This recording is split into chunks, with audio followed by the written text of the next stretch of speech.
Talk about getting ready this week for a really good Kansas State team. No, they've got our full attention and focus, obviously. Super good team coming in here Saturday. Very well coached. They're good on all three phases. Offensively speaking, the quarterback is a very, very good athlete. The offensive line does a good job. He's got targets to throw to, so I'm excited about the matchup. The other day, your leading tackler had only 4 tackles. Is that what you like to see as far as spread out so much? Or do you need kind of a tackling machine in there?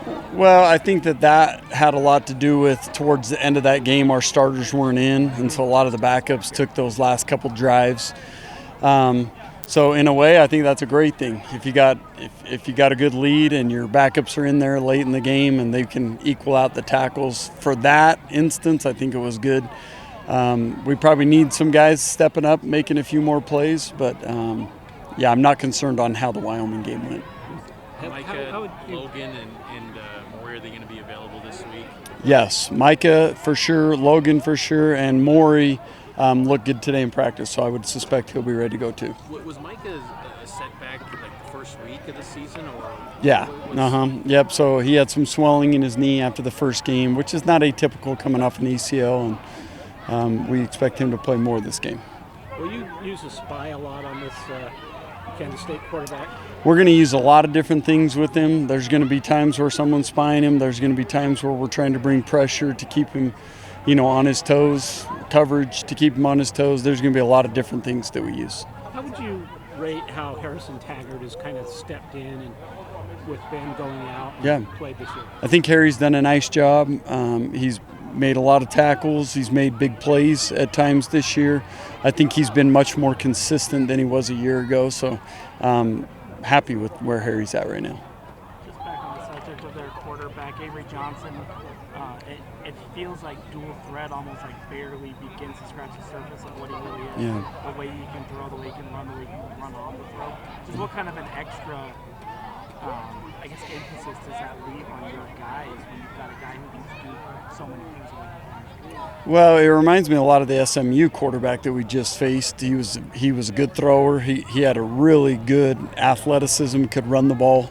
I thought we did a pretty good job of containing him. We got the same challenge this week is Avery Johnson can run it, he can throw it. He's got good weapons around him, and he's got a really good offensive line. So, there's challenges, but we like our preparation right now. We like where the players are at mentally, and I think we'll play good against them. We saw quite a bit from Siale Acera at the end of last year. We haven't really seen a lot of him. Is that just because of the logjam at his position? Well, no. Siale Acera is a great player, and he's going to play a lot in BYU. His foot injury right now, he's still getting better and better each week from that. I think that limited him a lot during fall camp, and right now we just got to get him caught back up with where he's been with that. Can you speak to the play of Evan Johnson, freshman playing cornerback for you? What have you seen from him this year? Well, Evan's super talented, got elite speed. I really like the play, obviously, he made against Wyoming. I think he's one of those players that you're just going to see get better and better the more reps he gets. I'm excited about his future. Has it been difficult to kind of filter out who will play at safety with so many? Very. Yeah, that's been one of the more difficult things I've dealt with as a position coach. It's a good thing. There's 6 or 7 guys for sure that I trust back there. There's some young guys that are super talented that I think are going to be great players, and they're pushing some of those veteran guys. So it's a developmental thing right now, and it's also that I trust a bunch of those guys in there. We're going to have to hone in on more reps towards the guys that are going to see the majority of the reps from here on out. Okay, guys, appreciate you.